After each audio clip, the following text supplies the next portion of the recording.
ghetto. Ain't no escaping cause I'm way too young. Pops is dealing, and on top of that, got mom's bugs scheming off the top. Pops never figured that he go down by the hands of another nigga. Now my pops is gone and that ain't no good. Got to follow in the footsteps of the homies from the hood. Shout It out was the MCA, role model. Niggas putting the blood whole in my cast of fucking Men's baby Society, bottle. Damn, and through all the Urban Legend, motherfucking pain, they a done real drove West my Coast classic. mom's insane. So I guess I gotta do work, so I ain't finished. I woke up to be a straight up menace. Child time, wake your game up or fuck your name up out here in these streets, man. This is your big brother to some and little brother to others. Trim la motherfucking Crim here, man. And I feel real fortunate and blessed with this opportunity. You know what I'm saying? To like just share some insight, wisdom, and understanding, man, with my folks, man. So yeah, man, first and foremost, man, I like to give a shout out, man, to my skin, man, because my skin is beautiful. Black is beautiful, man. Crack black and exact. I like to give shout out, man, to God, man, for giving me another day. And I like to give shout out to God, man, for everybody in attendance, man. And for those that didn't make it this morning, man, you know, I pray that your spirit and your soul and everything that you got, your essence, man, go exactly where it's supposed to go. So yeah, man, I woke up this morning with a clear concept of reality, man. Also, man, that was not my song. That was MCA Straight Up Menace, just to clarify that. I was not the writer of that song, although I am a musician. I fuck with other artists too, man, that can relate to my struggle. So yeah, man. That being said, so piggybacking off episode 11, real brief, like, so yeah. So after I moved out of my cell, or the cell that I was in with Keith, and just started having a different understanding of what I needed to do, you know, meaning program-wise, man, I started to really do I guess you could say what was most important. Like, I started programming, man. I started waking up early in the morning. I started reading. First and foremost, let me break it down. This is my program. I would wake up at 6 o'clock in the morning. They popped the cell doors at 6 o'clock, right? Because I was in cell. I was not in no dorm. I was slammed down. For those that don't know, it's two different things. You got a dorm set, and you got the cell setting, you know, where you got a two-man cell. I've always been in the cell setting. Being said, so anyway, man, I would wake up, wash my face, brush my teeth, make my bed, man. First thing I do, I would pray, and I would start thanking God, or saying my personal, I guess you can say, attributes. Like, I would say something like, thank you for my arms, thank you for my nose, thank you for my lips, thank you for my eyes, thank you for my teeth, thank you for my health, thank you for being 100%. I pray that today be powerful, empowering. You know, I try to stay in tune with, you know, the things that was keeping me moving forward in terms of therapy.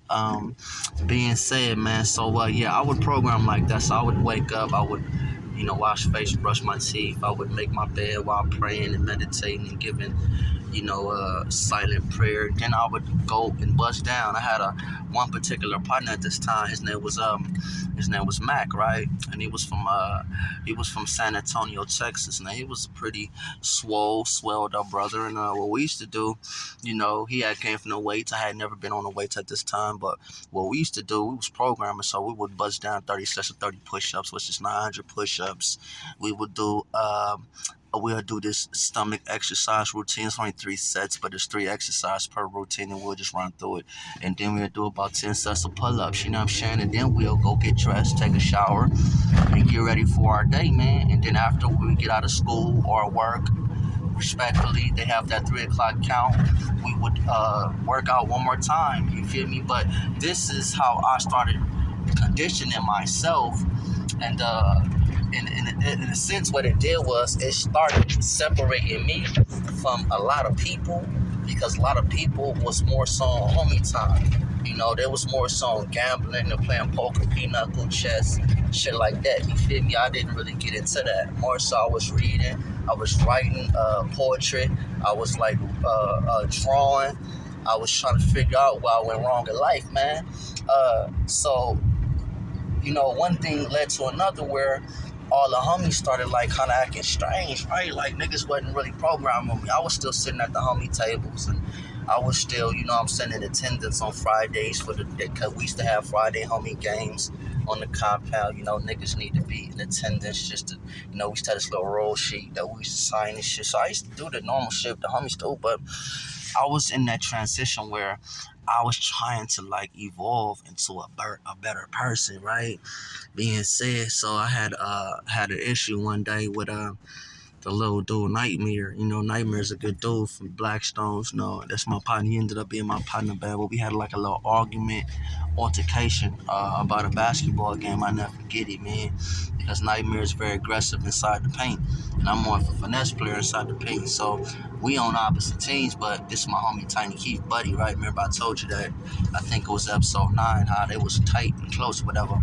Being said though, so we started like having an argument about, you pushing me and you doing this and that. So I tell Cuz like, well, let's go to the back real quick. It's nothing but meat and bones between us, right? So, niggas started laughing because they thought it was funny. They was like, this nigga sound like an old ass man, but they it's a difference. I've always had a Mac and bone in my body, so everything came out of my mouth. I always had rhythm, you feel me, and charisma. So it's like a lot of niggas is like deaf, dumb, and blind to this Mackin game. You feel me? Just having the ability, to translate. But my point is like, so I'm arguing with dude, and then in a sense, I turn around and start arguing with the homie. And then, like, in the midst of the argument, I had an out-of-body experience because I realized, like, damn, this nigga sitting there arguing me down in front of all these niggas that we don't even know. It's not even, like, how we get out. And I ultimately, in that moment, realized that, I'm for self in here. Because this nigga turned on me about a mayonnaise sandwich argument. You dig what I'm saying? So, I guess my lesson and learning experience in that right there was, man, think twice, speak once, man, and, like, love will love you. Because if you can't have the ones you love the ones you got, you feel me? But at the end of the day, man, some of these people out here, like, they just don't got a clue, man. Being said, man, I just want everybody to realize, man, or understand that ego is racing God out. You got to have God present at all times in everything you got going on, no matter if it's a verse situation or if it's what you got going on. You can never say, okay, well, because this is a negative issue or this is something I'm doing, I'm not supposed to be doing, I ain't gonna pray over everything, man. And thank God, man, for the opportunity to have the prayer, man, time, because a lot of people don't even know that they can pray over shit, bro. Being said though, man, this is Trim Like Crimp, man. And I just really appreciate, man, this good platform, man, God giving me, man, because at one point I didn't know I had this, man. But right now, man, we about to build on some real shit.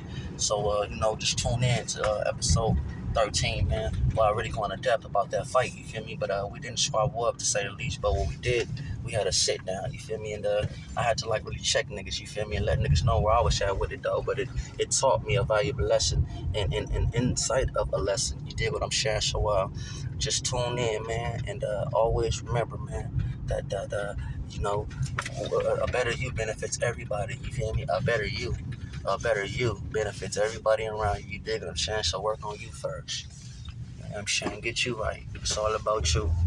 Depend on you. You know what I'm saying? Self-awareness. Be independent, man. But, just always remember to stay crack black and exact until I get back, man. We a team, man. We a family, you feel me? And, watch these ops out here because landmines are everywhere around you. And this is Trim Like Crimp. And this is the game of motherfucking life, man. Thank y'all for the resource, man. Peace.